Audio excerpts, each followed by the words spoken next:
Hi guys എന്നല്ല ദിസ്മി of റോഡിൽ ഒരു മാസ വീഡിയോ ക്രൗഡ് എവിടെ ഉണ്ടെങ്കിലും അത് ഇവിടെ കൊണ്ടുവരാൻ കഴിയുന്ന ഒരു സംഭവമാണ്. അത് ഇവനെയും കൊണ്ട് എന്തായാലും കഴിയും. ആ വീഡിയോ ആണ് എന്നിട്ട് ബാക്കി എന്നിട്ട് പറയാം. ഓക്കെ,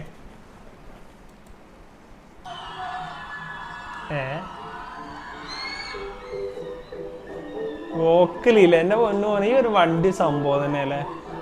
പിള്ളേർക്ക് അവിടെ നിന്ന് ഇങ്ങോട്ട് പോന്നാ പിന്നെ എന്ത് വേണല്ലേ. ഓ അമ്മോ,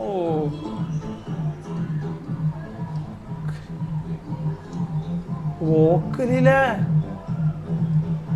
ഓ ക്രൗഡ് ഒക്കെ ആ വണ്ടിന്റെ അവിടുന്ന് എല്ലാരും ഇങ്ങോട്ട് പോന്നൂല്ലേ. ഓ അത് മണ്ണസ് തന്നെ. പക്ഷെ എന്തല്ലേ അതാണ് ഇത് ഇങ്ങനെ ഒരു കഴിവ് ഒരു ബസ്സിന്, അത് വേറൊരു ലെവലാണ്. പിന്നെ ഈ വണ്ടിയെ കുറിച്ച് പിന്നെ പ്രത്യേകിച്ചൊന്നും പറയണ്ട. പിന്നെ നിങ്ങൾക്ക് അറിയാലോ. പിന്നെ എന്തെങ്കിലും പറയാനുള്ളത് അടി കമന്റ്. ഓക്കെ.